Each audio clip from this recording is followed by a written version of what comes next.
Dear friends, कैसे हैं आप सब। उम्मीद करती हूँ कि आप लोग बहुत अच्छे होंगे। सबसे पहले अपने हर बढ़ते हुए सब्सक्राइबर को मैं थैंक्स कहती हूँ, जिनकी वजह से मुझे आगे बढ़ने का मोटिवेशन मिलता है। फ्रेंड्स, नाग पंचमी, इसके बारे में हम बात करेंगे, लेकिन उससे पहले हम ये जान लें कि हमारा जो भारतवर्ष है वो इतना ज़्यादा महान है कि यहाँ पर सिर्फ देवी देवताओं की ही पूजा नहीं होती, बल्कि प्रकृति की, जीव जंतुओं की, पेड़ पौधों की, पत्थरों की और नदियों की भी पूजा होती है। और हो भी क्यों ना, वो प्रकृति ही तो है जो हमारा संरक्षण करती है। वो प्रकृति ही तो है जो हमें थामे हुए है। वो प्रकृति ही तो है जो हमें सांस लेने वाली हवा से लेकर, पीने वाले जल से लेकर, भोजन आदि सब कुछ प्रदान करती है। चाहे कोई भी व्यवसाय क्यों ना करे, उसके लिए जो कच्चा माल है वो हमें प्रकृति से ही तो मिलता है। हम चाहें तो इस विषय में स्टडी भी कर सकते हैं। तो प्रकृति हमारे लिए इतना कुछ करती है, तो इसके लिए प्रकृति को मानना और उसकी पूजा करना भी उतना ही ज़रूरी है। पहले के समय में तो इस बात का बहुत ध्यान रखा जाता था, लेकिन अब विदेशी परंपरा इतनी ज़्यादा हावी हो रही है कि कितना ही ध्यान लोग रख पाते हैं वो हम भी अच्छी तरह जानते हैं।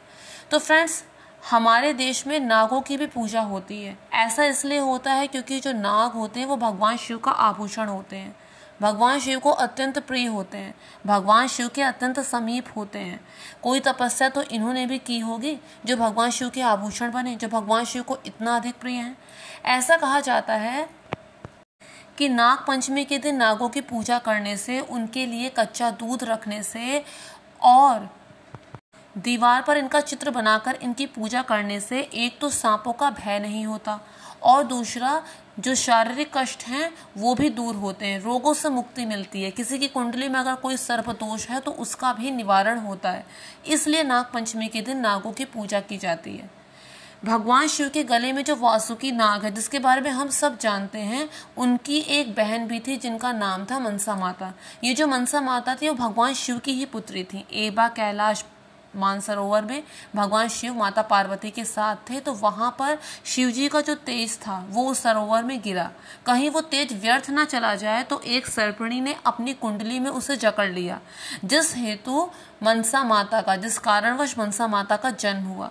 कहा जाता है कि मनसा माता जन्म से ही बहुत ही विषैली थी, और हो भी क्यों ना, भगवान शिव का तेज था उनमें, और उससे पूर्व भगवान शिव ने हलाहल पिया था, और उसके बाद जो सर्पणी थी उसने अपनी कुंडली में उसे जकड़ लिया था, जिस वजह से कुछ गुण उनमें आने ही थे। ऐसा भी कहा जाता है कि मनसा माता जो है उनके अंदर इतना विष है कि जितना पृथ्वी लोक के सभी सांपों का अगर विष मिला दिया जाए तो वो भी मनसा माता के अंदर जो विष है उससे कम है। मनसा माता भगवान शिव की पुत्री थी, इस वजह से उनमें चमत्कारिक शक्तियां भी थीं।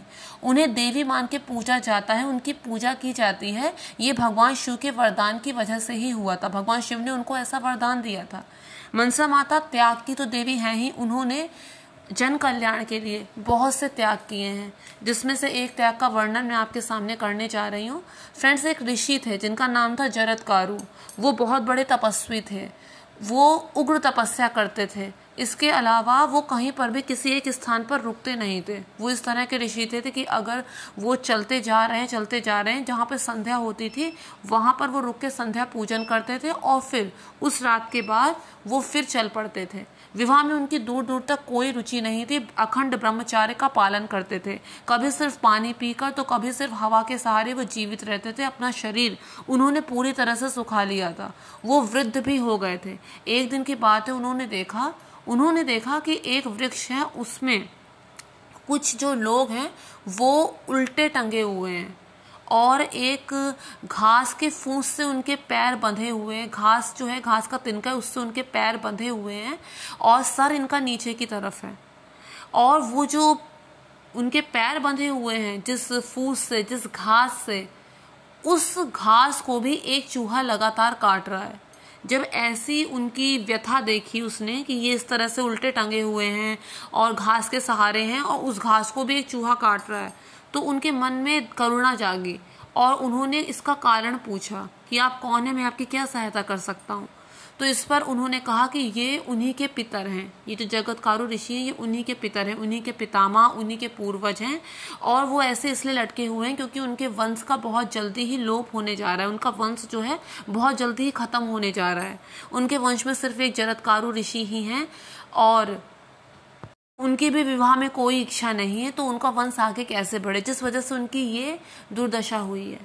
अब इस पर ऋषि कहते हैं कि वो विवाह के लिए तैयार हैं, लेकिन उनकी कुछ शर्तें हैं। पहली शर्त यह है कि अगर उन्हें उन्हीं के नाम की स्त्री मिलेगी तो ही उसके साथ विवाह करेंगे। दूसरी, वो स्त्री उन्हें भिक्षा के रूप में मिले। तीसरी, वो उसका पालन पोषण नहीं करेंगे, उसका भार भी उनके ऊपर ना हो। और चौथी उनकी शर्त ये थी कि जिस दिन वो उससे रुष्ट हो गए उस दिन वो उसका त्याग कर देंगे। अब ऐसी स्त्री उन्हें भला कहाँ मिले, जिस वजह से वो वन में गए और वहां पर कहा कि जो भी चर अचर प्राणी मेरी बात को सुन रहा है वो कृपया करके मुझे कन्या दान में दे।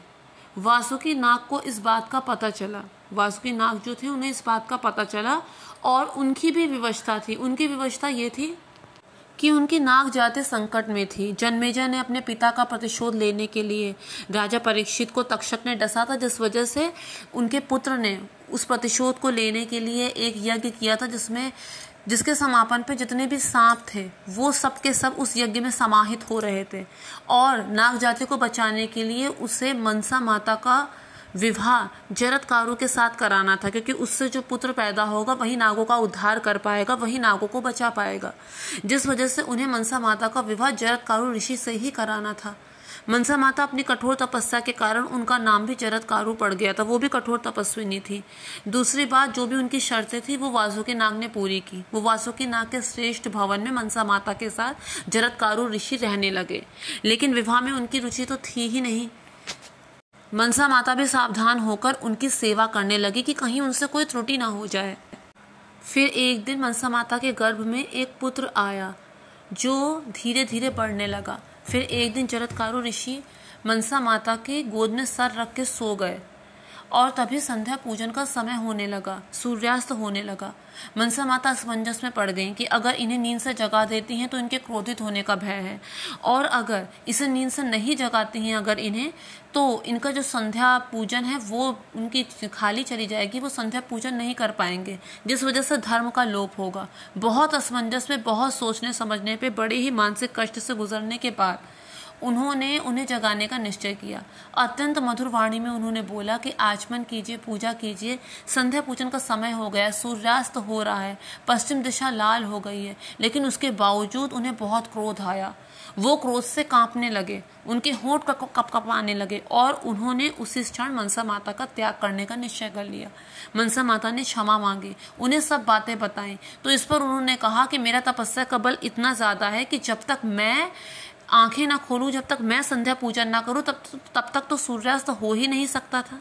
मनसा माता ने कहा कि हमारा विवाह किसी हेतु से हुआ था, किसी कारण से हुआ था, अभी तक वो कारण भी तो नहीं पूरा हुआ है। इस पर जरत्कारु ऋषि ने कहा कि तुम मेरी ओर से कोई चिंता मत करना, गर्भ है और वो पुत्र जो है वो तुम्हारा उद्धार करेगा, वो तुम्हारी नाग जाति का उद्धार करेगा। ऐसा कहकर वो वहां से चले गए। वासुकी जी ने कहा कि जब उन्होंने जाने का निश्चय कर ही लिया है तब वो किसी भी कारण से वापस नहीं आ सकते। एक भाई का अपनी बहन से ये पूछना ठीक तो नहीं है, लेकिन मैं तुमसे पूछता हूँ कि जिस प्रयोजन से ये विवाह कराया गया था क्या वो प्रयोजन पूरा हुआ है? इस पर मनसा माता ने कहा कि उन्होंने तो कभी विनोद में भी असत्य नहीं कहा, तो फिर ये असत्य कैसे हो सकता है? अगर उन्होंने कहा है गर्भ है तो गर्भ होगा। इसके बाद धीरे धीरे समय बीता और आस्तिक जी का जन्म हुआ। वही आस्तिक मुनि थे जिन्होंने उस यज्ञ से सभी सर्पों की रक्षा की। ऐसा भी कहा जाता है कि जितने भी सर्प हैं वो सभी इन्हीं आस्तिक मुनि के अधीन हैं। ये भी कहा जाता है कि अगर किसी सर्प के आगे 3 बार आस्तिक जी का नाम ले लिया जाए तो वो सर्प कभी नहीं डसेगा, बल्कि ये सब बात सिर्फ श्रद्धा और विश्वास की होती है। जो माने उसके लिए है, जो नहीं माने उसके लिए कुछ कहा ही नहीं जा सकता। तो फ्रेंड्स, मैं उम्मीद करती हूँ कि आपको मेरी ये कथा पसंद आई होगी, और अगर पसंद आई हो तो मेक श्योर मेरे चैनल को सब्सक्राइब, वीडियो को लाइक और शेयर ज़रूर कीजिए। Thank you friends, thank you so much.